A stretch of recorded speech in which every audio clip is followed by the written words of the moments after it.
How are you doing? This is David W. Williams, also known as Diamond Dave. Appreciate you coming through. And what we're going to talk about is the economics of paying college players, right?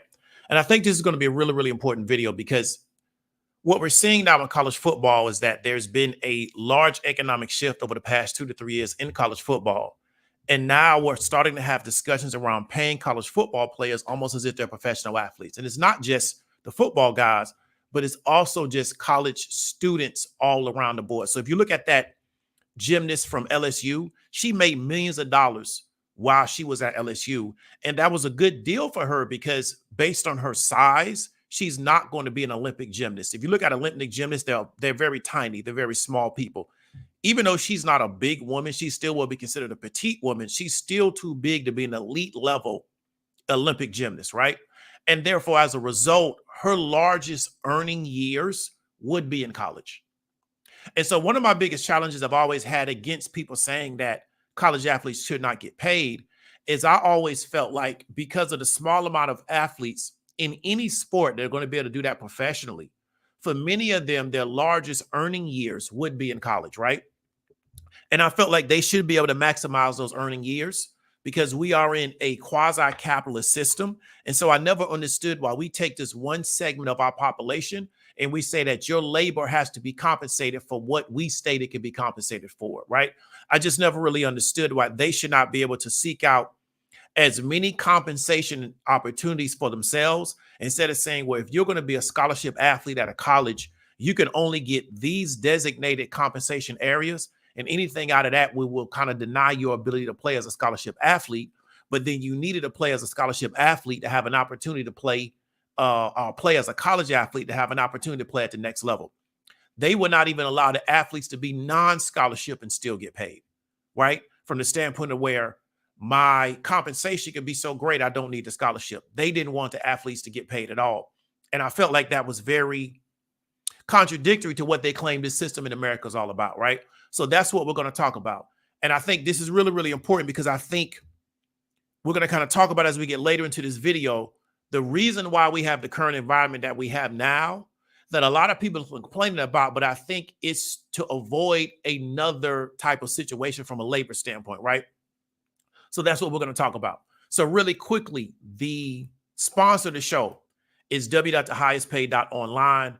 I want to really encourage you to look into this particular options trading academy that we started, I want to say 2019, and it's designed to help people solve several problems, right? If you feel like you don't make enough money from your job, right? This particular options trading academy is not designed to make you rich, but it is designed to make you believe and have confidence that you can get money out of the market based on becoming an options trader. If you really understand how the market functions, you really start to learn and apply, you take this stuff seriously, right? It's not something that you're going to be able to do in 60 days, maybe even 90 days. But we've been doing this since 2019, and we've shown an ability to help people learn how to become successful traders because we're very consistent and we're very consistent to continue to instruct people, right? Also, the person that feels like I got to take a lot of time away from my family to make the money I make as an options trader, you can often make this money remotely. You don't necessarily have to go into an office to make the money. So I know somebody that is an options trader that's on this live stream. They was on vacation and they were still able to do trades. And so that flexibility of being able to trade in and out of the markets while you're in another part of the world, it allows you to do that, right? Another thing that we're going to try to help is a person that feels like I'm making a certain amount of money, but inflation is like kind of negatively impacting the amount of money that I'm making, right?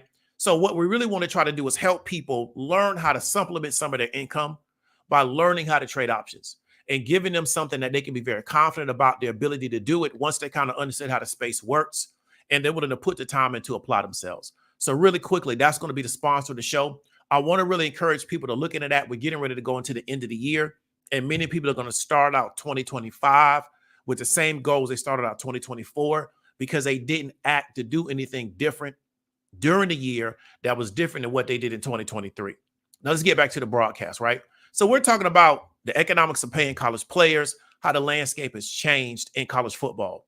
So let's go to this particular article from this guy is a billionaire in Houston. His name is Tillman Fertitta, if I pronounced that correctly.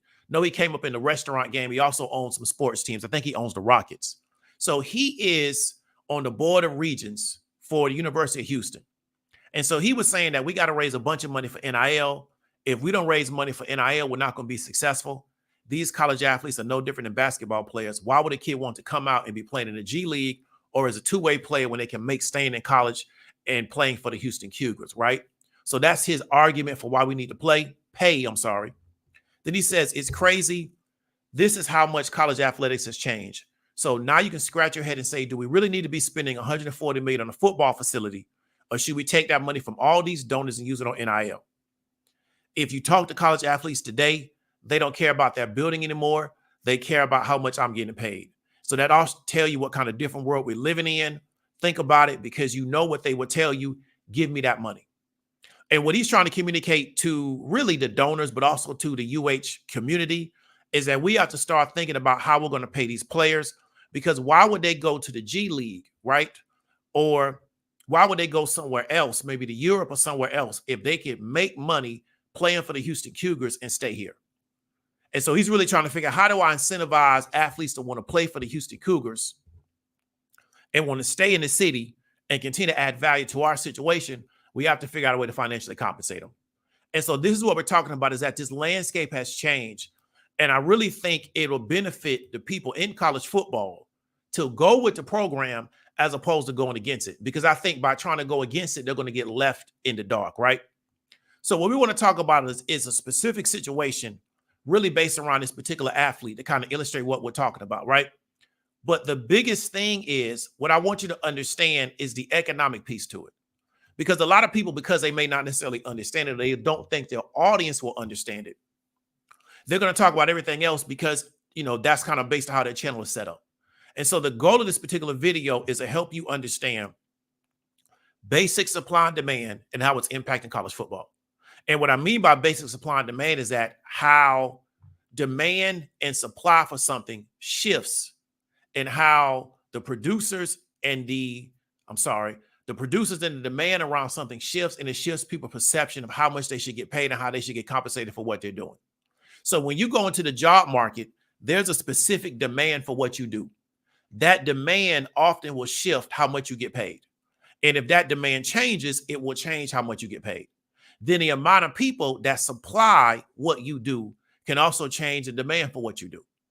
And so this is why a lot of people find out the hard way that they have a skill set that's really not in demand, and there's not a lack of supply of people that do what they do. And they got to figure out, how do I differentiate myself in the market to where people see what I do is different than what everybody else does? It increases the demand for what I do, so therefore I can increase the amount of money, right?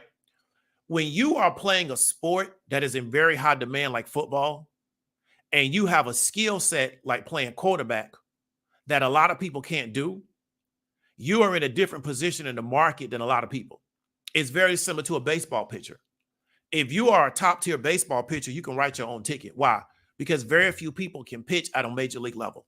So there's not a lot of people that can do what you do, and there's a lot of demand for what you do.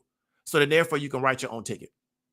And so once you understand supply and demand, you kind of understand where you fit in the market, and then how you need to try to leverage the supply and demand, I would say, situation to try to figure out how you can get the best situation for you and your group.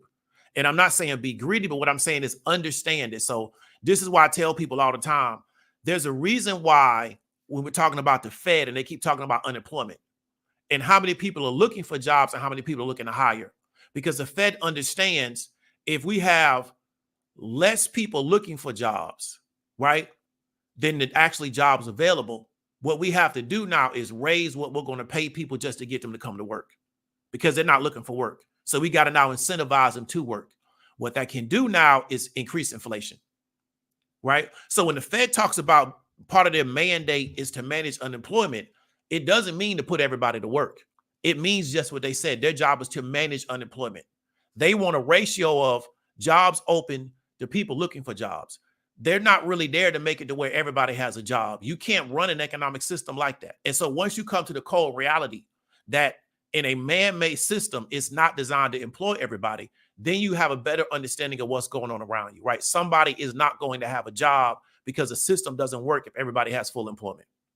Okay, so that's the goal of this particular video, is get you to understand this and how it's impacting college football. So what we're going to discuss is, are college football players really independent contractors? And as an independent contractor, they do not have an obligation to be loyal to any school. And so I think a lot of the conversation around this particular topic was that he needed to have a loyalty to the situation. He needed to do this, that, and the third. But if he's truly an independent contractor, he doesn't have to be loyal to any school. The two admins that work with my business, they're independent contractors. They don't have to be loyal to my business. They don't, because they're not employees of my business. They're independent contractors. Now, they may choose to be loyal to my business. We may build a relationship where things may change, but they don't have to be, because why? They're independent contractors. They're there to do a specific job for a specific amount of time at a specific pay rate. That's their job. They're not an employee, right? And so I think people really need to kind of reframe how they're seeing college athletes, because we're going to kind of talk about an independent contractor, based on my definition, is a self-employed individual who sets their own hours and their own rates. The two admins that work for me, they work when they get the job done. I don't set certain hours for them to work. One's on the other side of the planet, so our time zones is different. The other one is on Eastern Standard, but they're in a different country. But I don't tell them, you got to work these times. It's just get the work done. I just need to see the work get done. And they have the ability, they have the flexibility. So a lot of what you see on YouTube is like how to be a freelancer, which is really an independent contractor. You know, the benefit of being a freelancer, selling that location independent, hour independent lifestyle to you. Well, that's the same thing college athletes are now. They're independent contractors, right? And so that, I think if you look at a college athlete as an independent contractor now, you start to understand why they may be behaving a certain way. And you also understand some of the risks that they're under that can make them conduct themselves a certain way. Because if you're an independent contractor, what do you got to do? You got to make sure you're taking care of your own retirement. You got to make sure you're taking care of your own health care. You got to make sure you're taking care of your own emergency fund. Like, you got to take care of all of these things, because essentially what you are is you're a self-employed individual. There is no safety net for you if you can't work. So you have to build those safety nets for yourself, right? And as a result, I don't have an issue with a college athlete conducting themselves fully like an independent contractor. If I'm in an independent contractor relationship, I got to protect myself, because why? I'm not being protected by the job. So I have to do what I got to do to protect myself, right? We talking about college football has changed over the past few years. We've seen the transfer portal pop up. We got these NIL deals. We got coaches getting mad because players want to get paid. Coaches are having a hard time adjusting to an environment where players are telling them outright, I need to get paid for what I do. Because they're not on the hook to try to find that money. Many of these guys don't want to, I would say, be full spectrum coaches. What do I mean by that? As a coach, now you got to not only coach, you also got to recruit, and you also got to work with your donors. Many of these coaches now are realizing that my relationship building with donors was really weak. And so now what I got to do is I got to go to my donors, and I got to tell my donors, we got to come up with some money for these athletes. A lot of these coaches don't want to do that, because every athlete now has this idea in their head that they're supposed to get paid, right? And it is what it is, because everybody's getting paid around them. So even at a smaller school like UNLV, athletes believe that there's money on the table. So if everybody's getting paid around me, it got to be some money in this deal, because nobody's working for free except me as an athlete. Coach getting paid, AD getting paid, right? Staff getting paid. So there got to be some money in this deal somewhere. So how can I carve out some of this money? School got a TV deal. School got sponsorship deals. There's money in this ecosystem. How can I get some of that money to come my way?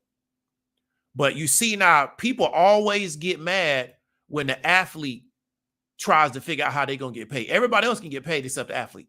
And that's kind of how they've operated the system for decades. The only person that's wrong to try to figure out how they're getting paid is the athlete, right? And so when you have an economic system to where you tell your labor they shouldn't get paid, I'm surprised that this system was sustainable as long as it was. I'm really surprised it lasted this long. It lasted literally for almost 100 years, right? I'm surprised. But now it's finally had to change because of a lot of lawsuits, a lot of litigation against this system where you're telling your labor they don't have a right to get paid while they're doing the labor to keep the system going. So now the NIL deals was supposed to allow players to get financially compensated and then not be suspended by the NCAA. We know back in the day, if they found out that guys got any kind of compensation, they would try to suspend you. I've known of players that have gotten their careers ruined in college because they said that they took money. And that's just what happens, right? However, this is the largest economic issue. The athletes are not employees of the school. So the colleges have no desire to make the athletes actual employees of the school. So when we get away from the commentary and the takes and the yada, yada, yada, I want you to understand something. From a legal standpoint, the athletes are not employees of the school. And the colleges have shown they have no desire to make the athletes employees of the school. And we're going to kind of talk about that later. This whole situation can be solved if the colleges say, let's make the athletes employees of the school. They don't do that. Therefore, the athletes have no choice but conduct themselves as independent contractors. And that's what I want people to understand. And so when you're looking at an economic situation, you want to kind of understand what are the economic relationships that are creating the economic environment. And when we're looking at college sports right now, but the biggest money sports is going to be football and basketball, I want you to understand is that the colleges have decided that they do not want their athletes to be employees of the school. And there's a lot of reasons for that, but they don't want the athletes to be employees of the school. And so because they don't want the athletes to be employees of the school, it creates a different type of relationship. And so those different type of relationships create different economic conditions. And so to really change economic conditions, all I got to do is change the relationships. But there's a reason why I believe that they don't want to do that. So after everybody keeps calling this particular athlete that we're going to talk about, calling him greedy and saying he's giving up on his teammates, people have to understand he's an independent contractor. He's not an employee of the school, which means what? He doesn't have any employee protections. So he has to look out for his own best interest. He can't be worried about what goes on with the school. He really can't be worried about what goes on with that team. He has to look out for his own interest as an individual because what? He's an independent contractor. So if something don't go right, there's no protections to help him out. Okay? So let's go into this article real quick about this athlete. So this guy name is Matthew Sluka. I think that's his name, right? He posted on social media. So this is on September 25th. On social media, he posted he's going to be leaving the UNLV Rebels. They were 3-0 at that time because of a dispute about money. He promised that he was going to be paid, but he didn't get paid in full. So Sluka stated that I committed to UNLV based on certain representations that were made to me that were not upheld after I enrolled. Despite discussions, it became clear that these commitments will not be fulfilled in the future. He said he wishes his teammates the best of luck and hope for continued success of the program. So then his father told ESPN that the NIL agents negotiated a deal with UNLV Collective, and those payments never arrived, right? So then Yahoo Sports reports that there was no signed contract between Sluka and the Collective. According to sources, which we don't know who the sources are, a payment of $3,000 was made from the Collective to Sluka, and discussions were underway over a monthly payment of $3,000. So UNLV then released a statement stating that Sluka's representatives made financial demands upon the university and its NIL Collective in order to continue playing. So what we're seeing is that it's just a classic dispute over money. And so Sluka feels like he should have got a certain amount of money. The school feels like the Collective feels like we are going to pay you a certain amount of money. Maybe he anticipated more and that didn't come. We're at an impasse in the negotiations, right? I don't know what else he can do. Now, some people are floating out this idea that he asked for $100,000. We don't know whether or not that's true, but we know that there is a dispute over money. And so that's kind of where we're at, right? So here's the breakdown from the way I see it. So Matthew came to UNLV after playing for Holy Cross. He helped the team win the first 3 games as a quarterback. Matthew decided to sit out the rest of the year because he claims that compensation that he was to obtain never came through, right? So this is the controversy. Should the player be allowed to demand payment or deny his services, right? So that's the question we got to ask ourselves. If we have a player on campus and he negotiates with the Collective for X amount of money, and he feels like the Collective didn't come through with the money that they claimed they were supposed to come through with, should the Collective be able, should the player be able to say, you know what? Well, until y'all find my money, I'm just going to stop playing.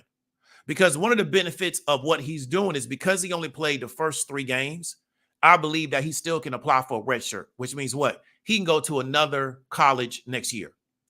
He already is post-grad. He graduated from Holy Cross, on my understanding. Therefore, I don't think he's going to school to get his college degree. He's just trying to figure out how he can get money out of football. And I don't have a problem with that. He's a young dude. He's very, very young. He got his whole life in front of him. If you can get some thousands out of football, something that you love to do, and you can get some money out of the deal, I would tell you to go for it. What else you got to do? Right? At least you should, because football is a very dangerous sport. You can hurt yourself. You can hurt yourself the rest of your life. Get paid while you're out there. If you love to do it, I don't see a problem getting paid. Next question. Is a collective responsible for solving this situation? So the collective told him, we're going to pay you X amount of money, right? There's a dispute around the money. Should the collective solve it, right?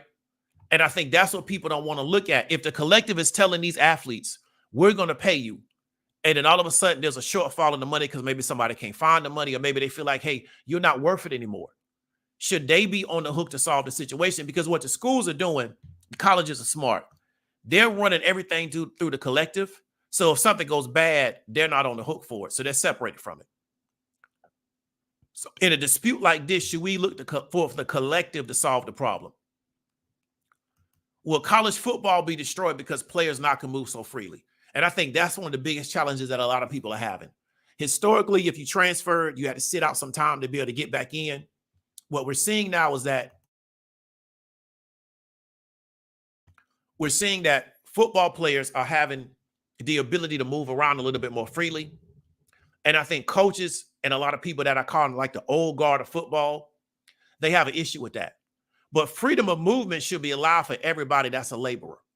I should be able to work. If I don't have a contract with somebody, I should be able to work wherever I want to work, right? So I should be able to work at this job. And if I no longer like working at that job, I should be able to quit and go find me a new job. Because why? I don't have a contract. Only reason I should be fixed to a location is because I got a contract stating I'm going to work there for a set amount of time. But if I'm a at will, right, worker, which means I'm working because I decide to, I should be able to go wherever I want to go. Therefore, if football players, but most importantly, college athletes are truly independent contractors, they should be able to work on this team, then go to another team, then go to another team, and then go to it shouldn't matter. And as long as they still have eligibility left, they should be able to go as many places they want to go. And that's what I want people to understand. Until they make these people actual employees, and also till they create contracts with them, I don't understand why people want to limit their freedom of movement. Let's talk about this. What stops collectors from lying to players to get them on campus, right? Let's say we have a collective and they tell the kid, we'll pay you X amount of money to come play for us. He says, cool. And then we get him on campus and then we don't pay him. What stops a collective from doing that if we aren't doing contracts? If everything's just verbal, it's very informal, what stops that from happening? Now, that's how things used to go back in the day, but the kids couldn't leave. So once they got on campus and they kind of signed to that school, they would have difficulty getting out of that deal. But now with the transfer portal and the freedom of movement, I think a lot of these guys are realizing that I can't lie to a kid to get him on campus because why? He ain't going to stay on campus. He going to go somewhere else, right? And now they got to figure out how to really stack teams. See, because a lot of people, and I'm not talking to people that are watching because I know y'all hip to the game, but a lot of things that go on in college sports, especially football, where you need a lot of people to play, a lot of it is real seedy. And it is lying to players. And it is telling players you're going to give them scholarships. And it is telling dudes, hey, you got to try to get a walk-on scholarship because we don't have no scholarships for you. And it is telling players, hey, we going to get you a track scholarship, but you're really going to play football. Like it's all kind of stuff that you've seen to try to fill out teams, right? And so I think now a lot of this is kind of getting exposed. And because people can't kind of get away with what they was getting away with in the past, they're very frustrated. But what stops a collective from lying to players to get them on campus, especially if we don't have contracts? So we just got talks around money. Somebody can tell a player anything just to try to get them to play. And if he realizes, well, hey, y'all not going to pay me, let me get out before I lose my year of eligibility and I have to stay here and I see y'all don't want to pay me. So let's go into this article about, and I was going to talk about this, but it's kind of appropriate now. This guy named Jaden Rashida, so this is from May 21st of this year, right? He's suing University of Florida, because he feels like they misrepresented what they were going to pay him to come to school, right? So here's an article from the Tampa Bay Times. When this kid took a visit in June 2022, booster Hoove Hancock, one of the biggest Florida boosters, told he provided whatever Jaden needed to come to University of Florida. So a few days before the trip, Rashada had committed to Miami. The suit said he had a $9.5 million deal to join the Hurricanes, right? So that fall, Hathcock and Marcus Castro Walker, the Gators director of name, image, and likeness, worked on a package worth $13.8 million over 4 years. It included a $500,000 signing bonus that would be paid by Hathcock, his car company, and his name, image, and likeness collective, which they're going to be calling the Gator Guard, right? That funding source later shifted to another third-party entity, the Gator Collective, which Rashada agreed to the terms. He flipped to Florida. So Rashada, in his complaint against Florida, is claiming I had a $9 million deal on the table to go to UM. Y'all put $13.8 million with a $500,000 signing bonus on the table, so I jumped over to y'all. Okay, cool. That was the deal. The deal fell apart. Rashada was awaiting his $500,000 in 2022. The Gator Collective ended the contract. Hathcock's Gator Guard picked up the contract. Then they say Hathcock sent Rashada $150,000 to avoid possible litigation with Miami booster John Ruiz, who was seeking repayment of the $9.5 million NIL deal. So then Rashada was still waiting on the $500,000 payment on signing day, so he waited to submit his UF paperwork. He now claims that Napier, who was at that time the coach of the coach of Florida, told that they would send $1 million once Rashada signed on that day, right? And he stressed that because I'm the coach, it's going to go through. Rashada signed with the Gators. The $1 million never showed up. He left for Arizona State, and now he's playing for Georgia. And so that's what I'm saying, is that you're seeing already that they're telling these young people, we're going to pay you X amount of dollars, and the money's never showing up. And all you really can do as a player is just deny your services. There's really not a lot you can do. And so that's what I want people to understand. This type of stuff been going on in football forever. It's just now everything is, I would say, above the table. I know a guy out of this Orlando metro area. I'm not going to say his name, but I know for a fact Clemson gave him $20,000 to go play for Clemson. And he was good enough to go to Clemson, but he wasn't the best player in the country at his position. He still got $20,000 out of Clemson. And that was considered small money, but he got paid to play there. I know another dude that I'm not going to say his name either. He got paid a lot of money to go to USC when he was in high school. He from Florida. He was considered one of the top people in the country at his position, one of the top players in the whole country overall. He got paid a lot of money to go to USC, like a lot, right? And so that's what I want people to understand, is that this type of stuff been going on for years. It's not just above the table. And now the players are saying, well, if you don't pay me, I'm going to go do something different. Because I was here I want the money. I'm not here just because I like the school like that. Next question.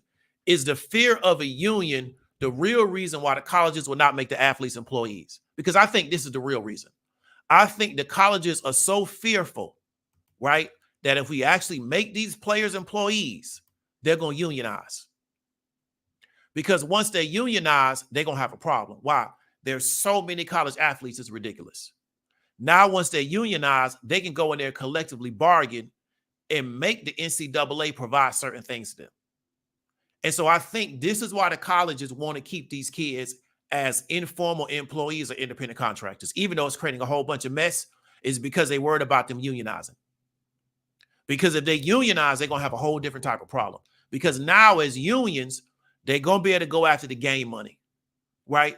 They're going to be able to go after the TV money. They're going to be able to go after all that money.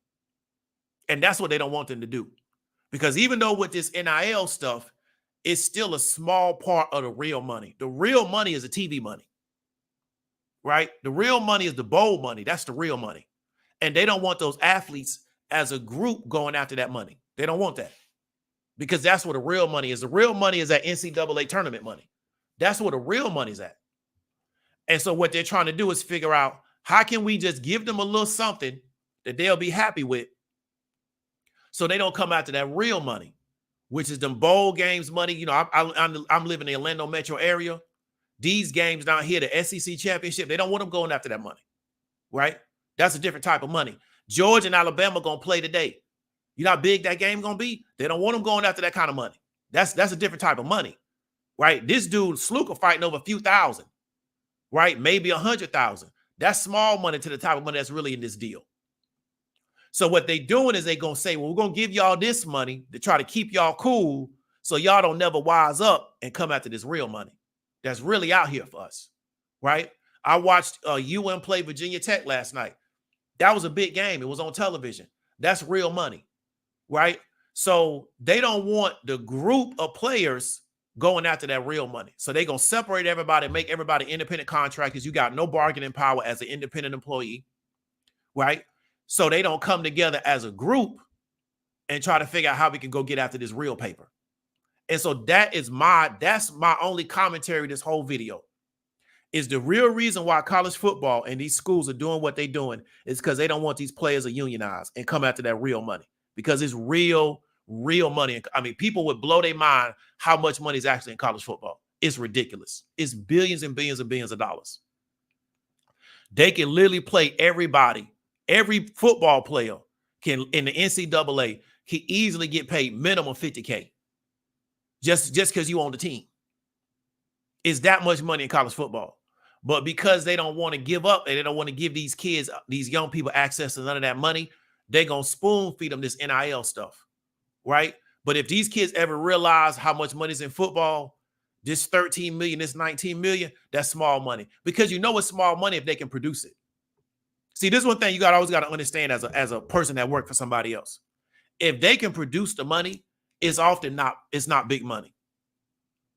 Right? It's not. So if these boosters can put together 13 million for you, or $1 million, or 9 million, then that's not no real money to them because they can put it together.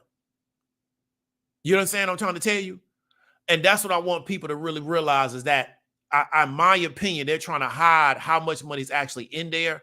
So they're creating this scenario to get people caught up in that, so these young people don't organize. And that's really what they need to do, because if they were to become employees, a labor union would try to go into college football and organize these players. That would be a fact, because they know how to do it, because they know how to organize. And now once they do that, then they're going to stand up and say, well, you know what? If y'all don't pay us X, Y, and Z, we're not going to play at all, and y'all not going to get nothing. And they don't want to do that. Well, let's talk about it. Matthew's an independent contractor. He's not an employee of UNLV or the collective, right? And they did that purposely. He's not an employee of UNLV. He doesn't owe them anything because it doesn't work for them. They don't owe him anything because they haven't hired him, and he's not an employee of the collective. The collective could hire him and make him an employee of the collective. They don't want to do that because they don't want to have to meet certain obligations with him as their employee, right? So Matthew, as an independent contractor, can look for the best opportunity for his services. He does not have to obligate his time or his labor to UNLV or the UNLV collector once he has fulfilled the initial agreement. So if they say, hey, man, we're going to pay you X amount of money to play, and as long as they're paying him, he's playing. Once they stop paying him, he don't have to play anymore. He also, as an independent contractor, could come in and say, hey, I feel like I'm performing at a very high level. I want to renegotiate the deal. I don't think I should make $3,000 a game. I think I should make $3,000 a month. I think I should make $10,000 a month. And they can either agree with it or not agree with it. If not, I don't have to play anymore. Why? We don't have a contract. I'm not contracted to be here. See, when you play for an NFL team, you're contracted on that NFL team. If you don't meet certain things, they can take money out of your pocket. Why? Because in the contract, it states you got to do that. Right? There is no contract. Therefore, I don't owe y'all anything. Right? And so this idea that he owes his team something, yada, yada, yada. I mean, he can do that, but he don't have to. And I wouldn't be mad at anybody that I was on the team with if he decided, I don't want to play because they're not paying me, and I thought I was going to get paid. I'm going to tell you to go get your money. I ain't going to tell you like, oh, you got to play. You ain't got to do nothing. If them people told you that they was going to pay you, or you feel like you want to get more money and they don't want to show with the money, you got to do what you got to do, because I don't pay your bills. So I would never be mad at a person that's on my team that get into a dispute over money, right? Because like I said, everybody's making money. So why you can't make no money? So the word is that they was paying him $3K a month. There was no contract in print. He's not an employee of the collective. UNLV won 3 games. He realizes his services are in demand. He can sit out now and get a red shirt to play next year. So here's where the supply and demand comes in. He goes from Holy Cross to UNLV. He plays well.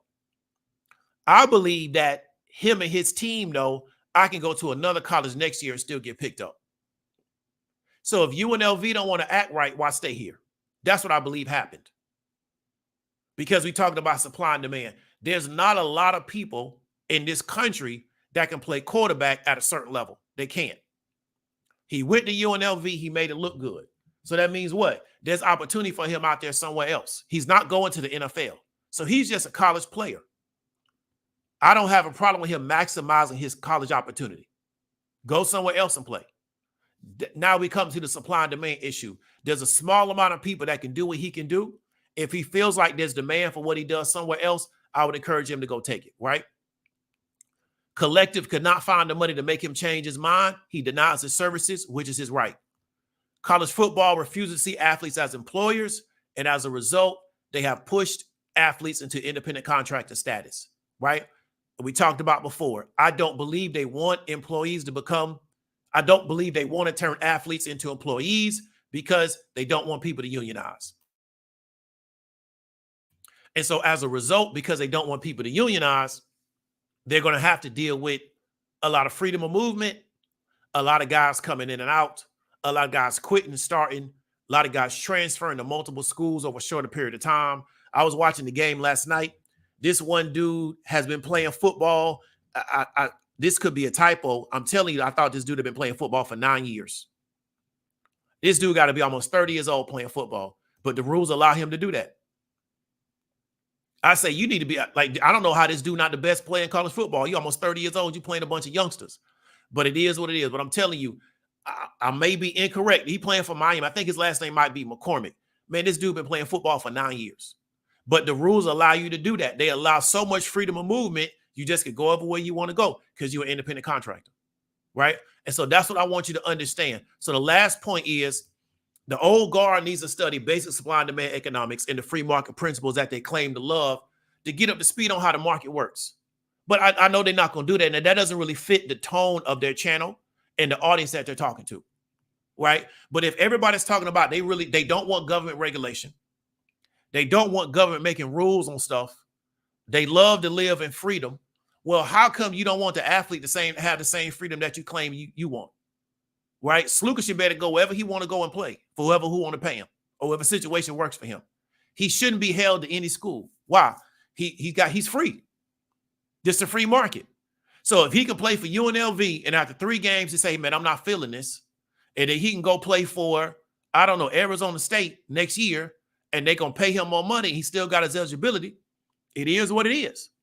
And then if that situation at Arizona State, if he can get out of there early because it ain't working the way he want to work, he go play somewhere else the year after that in 2027, it is what it is. Right? And so that's what I want you to understand. Many people will come to you and talk about the free market as long as it's something they agree with. The moment it's not something they agree with, you know what they're going to ask for? They're going to ask for a governing board to come in and regulate it to their agreement. That's how this game is played in the world. People always want freedom and the ability to do what they want to do as long as they agree with it. Once they don't agree with it, they want somebody to come in and regulate it till they want them to regulate it to a point that they agree with it. The thing about freedom and liberty is you may do what I don't agree with, but as long as it's not hurting me, I don't care. But what most people believe is that I want you to do what I want you to do, whether you hurt me or not, because what's hurting them is they don't agree with it. I came to a understanding a long time is that people not on this planet to do what I want them to do. So I don't even trip on a lot of stuff because I don't believe people are here for what I want them to do. But a lot of people really deep down inside their heart, they really think the world will work better if everybody just did what they wanted them to do. So they look to have the powers that be the government to come in and create an environment, or a governing board like the NCAA, create an environment to where players can't get freedom of movement and they can't get paid because I don't like the fact that they're getting paid. But then to turn around and talk about, well, I don't like government regulation, or I don't like, authoritarianism, and I believe in freedom and liberty and all that. No, you don't. You don't, because Sluka is an adult. He's over 18 years old. He got right to do whatever he want to do, long as he ain't hurt nobody. So if he want to jump and play for 5 different teams over 5 years, that's what he want to do. He a grown man. He got a right to do that. He's an independent contractor. Whoever got his money and they got his opportunity, I tell him to go get it, right? So that's what I want you to understand. So again, understand supply and demand economics. Also really understand that 99% of these people telling you that they believe in free markets and they read Anne Ryan or Anne Rand or whatever her name is, and they believe all this stuff and these principles, they're lying to you. They want you to operate under those principles. What they want is to be able to do what they want to do, right? And they'll also advocate for government or some type of regulation board to create an environment where they can get what they want to get, but that'll stop your freedom of movement. But they want the right to do whatever they want to do. They do not believe in free markets, because free markets means everybody gets to do it, not just a certain group of people. So that's all we're going to talk about today. I want people to kind of understand. I really believe that this is going to impact college football more and more into the future. But I think that college football and the powers that be, and it's really is that the people that really make a lot of money off this, the networks, the people that do these bowl committees, what they're scared of is organized labor, right? Because when we're looking at college athletes, especially these stars, Cam Ward, I don't know, Ray Gunn might know who's the stars for Georgia. I don't really follow Georgia like that, right? Who's the stars for like these top teams in the country? Shador playing for Colorado. They think they're playing UCF right now. Travis playing for Colorado. Because of that star power, if you can organize it, you can win. So the only way that the powers that be can keep some of their situation, they still got 95% of it. They're giving away 5%, but making it seem like they're giving away everything. The way we can keep our power is don't allow those powers to organize. Because once we get on the same page, then we can beat them. Because if we don't show up to play, they don't have nothing, right?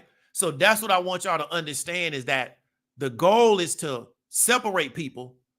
Everybody is your own independent person. You're not organized under nothing. Some people going to get something. Some people not going to get nothing, because what they really worried about is everybody coming up under one situation, right? Because you see that in all sports leagues. All the athletes is organized. Now, some of the unions are stronger than others. To me, the NBA and the baseball got one of the strongest unions in the world. It's baseball players ain't played in 20 years still getting paid. That's how strong their union is, right? These dudes ain't played baseball since the 90s. They still getting about $1 million a year off their contract, right? Basketball got a decent union. Football, to me, got the worst union, right? But what they're worried about is guys unionizing and coming together and saying, okay, this is what we're going to get. This is going to be the floor. This is the minimum you're going to be able to pay people.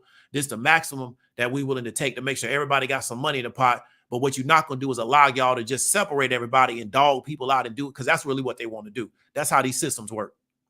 So if you got any questions or comments, disagreements, you want to have a discussion about it really quickly, I'm going to go ahead and put the link in the chat, and we're going to get up on out of here.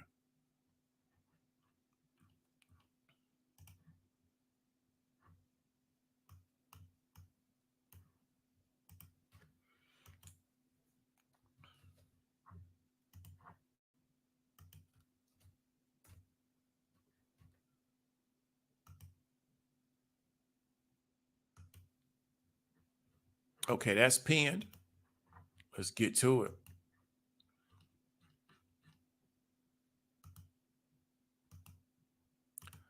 So Mr. Kamoon, if I pronounce that correctly, man, appreciate the $5 super chat. Ray Gunn, man, appreciate you coming through as a mod. Know it was an early video, man. Appreciate you coming through. $2 super chat. I know Georgia and Alabama playing each other today. That should be a good game, but it's also going to make a lot of money for a lot of people. Miss Phoenix 91, appreciate the $25 super chat. Support for the consistent high-level content. Thank you for everything that you've done to help out the channel. Really appreciate you coming through. Be consistent with what you're doing, and you're going to be the sponsor of the show, so I really appreciate it. So if anybody want to come through, any questions, comments, okay, Ray Gunn fell through. Ray Gunn, let me lock in real quick, man. I got you.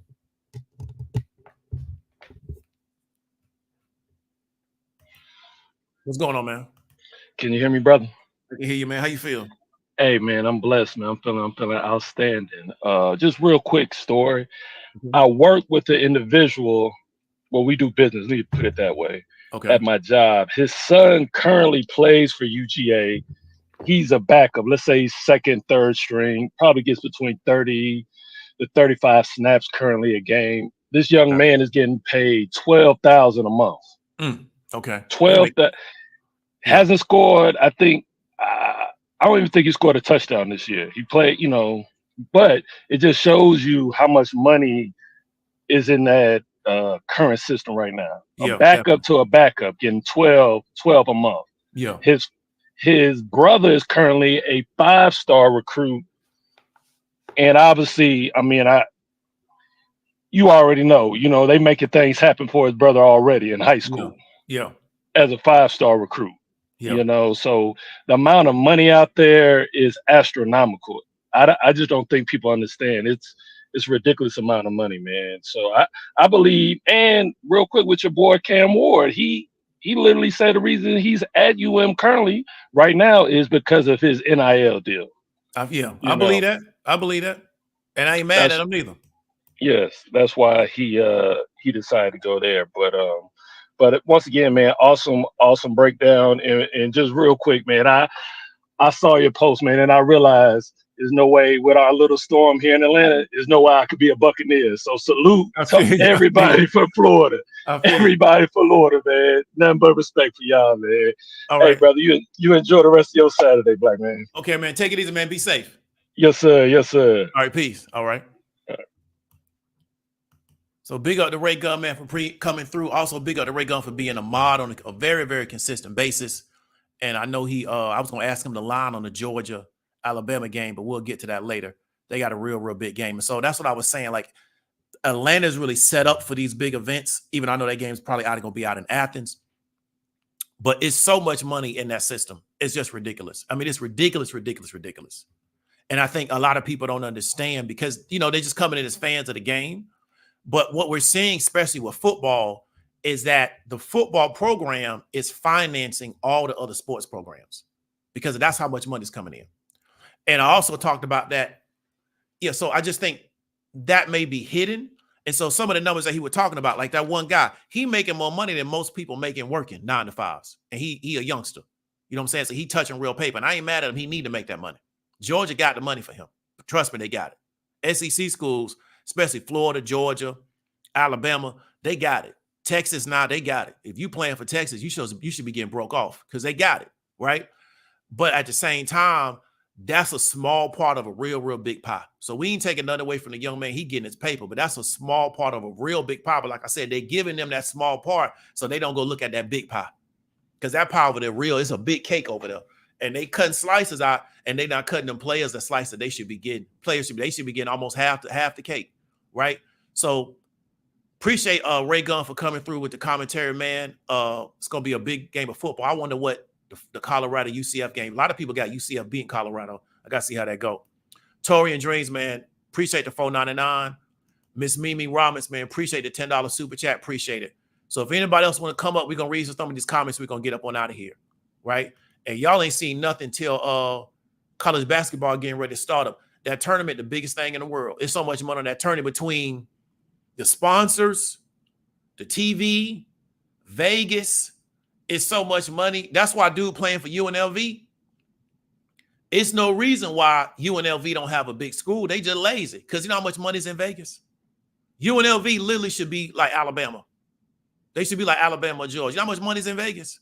They lazy. They think somebody just, they don't care. And somebody told me they don't really care out there. It's either one or two. They lazy or they don't care. You know how much money's in Vegas? UNLV should be Florida. They should be Georgia. They should be like Texas. The kind of money they got in Vegas. They should easily be able to get on the phone call and in the afternoon figure out how to put a package together, keep their quarterback. They don't care.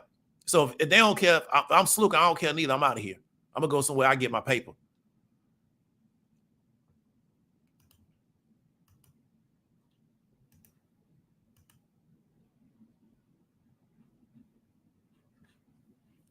What's going on to Dr. Chaz? Big up to her. You want to learn how to trade the SPY on a short-term basis. She also does swing too, but she's really, really good at SPY short-term basis. You need to reach out to Dr. Chaz. A lot of these people in this space, they really good marketers, but they really don't know how to trade. Dr. Chaz actually knows how to trade, like for real. You know what I'm saying? And I don't promote a lot of people as traders because most of these people cannot trade, right? Or, you know what I'm saying? So I'm just being real with you. Most of these people cannot trade. They just be talking. They good at YouTube. You know what I'm saying? So that's the thing, is that if you really want to learn how to trade the SPY on a short-term basis, I know a lot of y'all like to get the short-term plays. I like more the midterm, the long-term plays. You need to reach out to Dr. Chaz, because, you know, one day I'm going to sit down and really get to understand that she undercharging for what she's doing. It's nothing that she's doing shouldn't be 1,500 or higher. That's just real. She's just a very nice person, and she very much have a desire to see people be successful. But there's nothing she doing that shouldn't be $1,500 or greater. So, you know, y'all need to get to her before I get to her and convince her to bring her prices up, because I know what she's been able to do, how she's been able to help people, and she's a product of her product. Yeah, so I would encourage y'all to get in before I can convince her to raise all her prices, because she low-key giving away she low-key giving a lot of value away at a very, very low price. I would say it that way. So big up to Dr. Chaz. So big up to Mr. Darren Pierre Louis, Miss Mimi Rosas, Miss Brandy Williams. So if you got any tax questions, hit up Miss Brandy. I had a consultation with her on the tax level. She really, really helped me out, you know, because this tax game can get tricky. These people, you'll be paying people and they'll just be telling you anything. You know, some of the stuff I done heard from other family members, from accountants. So get with Brandy Williams. She makes sure that you get your tax situation correct from the gate. You don't get caught up.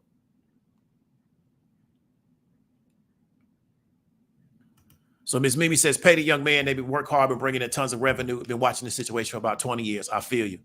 I feel you. Yeah, people got to get their money. So Dr. Chaz says they definitely need to pay. These football players are not just meatheads. They smart, setting their life up. Definitely. Yeah, I think they need to get paid, you know, just for the fact that they put a lot of work in. So Ant Dog says Cam Ward is old, isn't he? I don't know. I didn't know who he was. He went to UM. To be real with you, I didn't know who he was. He went to UM. So I don't know how old he is. Now the dude I was talking about is another guy that plays for UM. Dude been playing like ball for like almost 9 years. I mean, it's just crazy. But big up to him. Hope he got a degree after 9 years of playing football. You know, so I don't know how old Cam Ward is. But that was a good game last night, to be even though Miami should have blew them out. But, you know, that's a whole different story. So Raygun says Beck is getting access to a private jet. He also getting $3 million. That's a lot of money. That's a lot of money. He also riding around in a Lambo truck. I feel you. I seen those Lambos they was giving those guys at Texas.